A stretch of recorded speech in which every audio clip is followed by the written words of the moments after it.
So you start off, brand new stadium, a wish list of kit. Yep. What was top of your wish list at that point?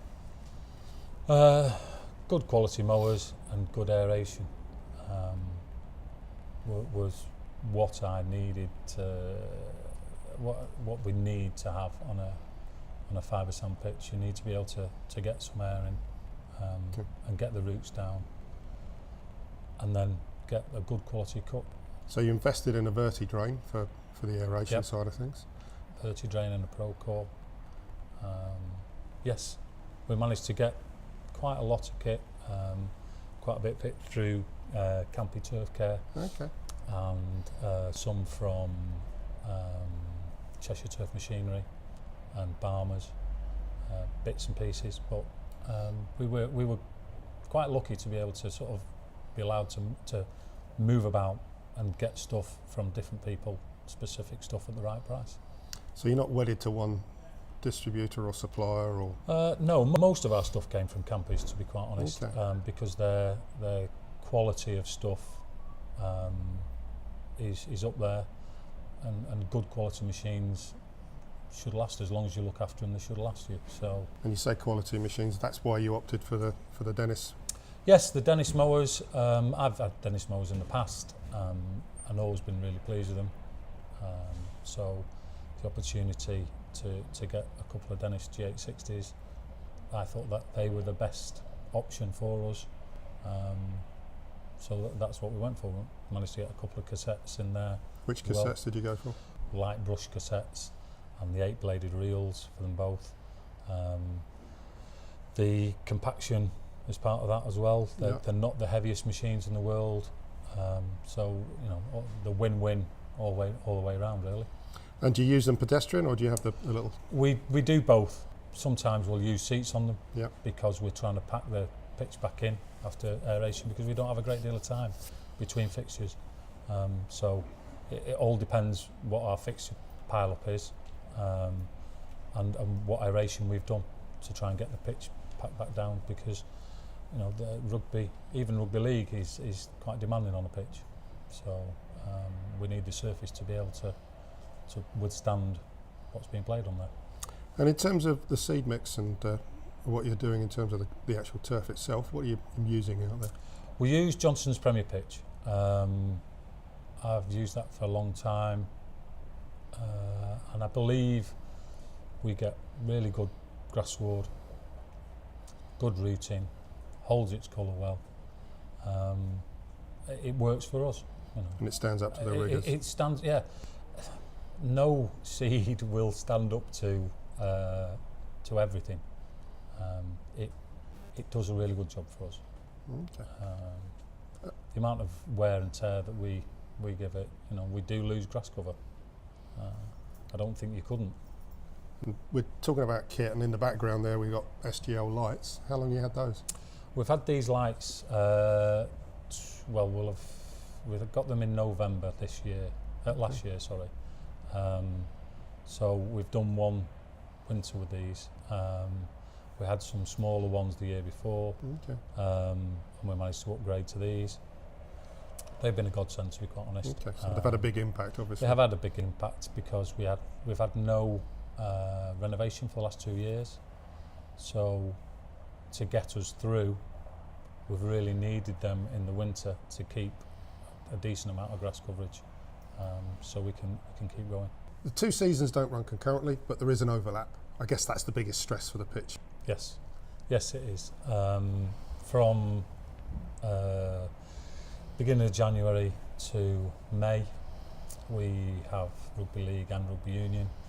So obviously that's the depths of winter. Yeah. There's not much grass growth then. The weather's not with you, and we have double headers. We can have all kinds of stuff. It is testing then. We've worked hard over the years to sort of get ourselves to a position where we're playing. We're trying to work to not just one game, but the next couple of fixtures. Right. Because we have double headers, so we set ourselves up to with a plan to try and get ourselves through those busy fixture schedules. having the odd weekend off is nice in that period, but there aren't many. How did you cope without the lights then? It was much more of a struggle. It was much more of a struggle. We had a couple of winters where it was touch and go. We lost a lot of grass cover. The stability was not where I would have liked it to have been. So it becomes much more stressful. The lights have been taking a lot of stress out of the work. And have they created anything that surprised you? Have you made savings because of the lights, for instance? We possibly haven't made savings. My boss wouldn't say that with the electricity bill that we've given her. But what we have done is ensured that we can get through the fixture schedules, which is important. So you've saved some losses. Yes, the possibility of losing face and losing fixtures is huge. In that sort of 5-month period in the winter, you have to have some stability and some grass coverage. Had you lost games before lights, or no? We haven't. So it's not an issue you've actually had. No, it isn't. But we came close. We've come close, as close as I want to get. From where I stand, rugby union probably puts more stress on the pitch than league. Yes. Would you take a different approach to the times when the heaviest use is there for the union stuff? It depends what the weather's throwing at us. Obviously, we want the pitch to be able to withhold the scrums, and the scrummaging is the most damaging part of rugby union. So they have to really have a stable surface to scrummage on. So you have to try and pack it in as much as you dare, but with the water, with the rain and the weather that we have in this part of the world, it's a balancing act. Okay. Would you say the weather's your biggest challenge up here then, or? Yes, I think the weather can throw a curveball at you. Definitely. This last winter wasn't so bad at all. The winter before was the wettest winter on record, and wet games are a lot harder to turn around. So when you have a double header, if you've got one Friday night and then Saturday afternoon, there's a lot more work goes in. So you've got to be prepared to put the hours in, and it's not 9 till 5. Yeah, we can work pretty much through the night at times, or just go on for a few hours and then back again.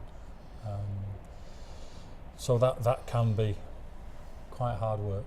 Another challenge that the elite groundsman has to put up with now is TV coverage. We've gone from HD, we've now got Ultra HD, which I'm sure will come to rugby league and rugby union. It keeps turning the cog up. How do you deal with, one, that pressure, and two, do you think it's actually been a godsend because you probably get more investment now? The pressure is, yes, you feel that all our games are televised. We maybe don't have the worldwide audience that other sports do, but yes, there is a pressure.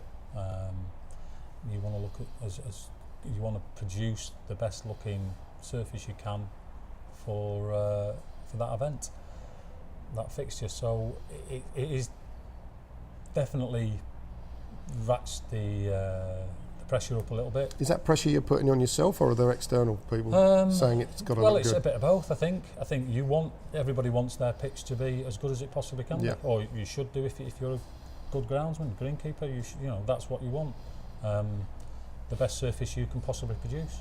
So yes, quite a lot of it is internal pressure off ourselves, but having had the odd not great comment on the telly a long time ago, they do stick with you. Right, okay. You're never going there again. Yeah. Okay, yeah. Has it given you extra investment, do you think?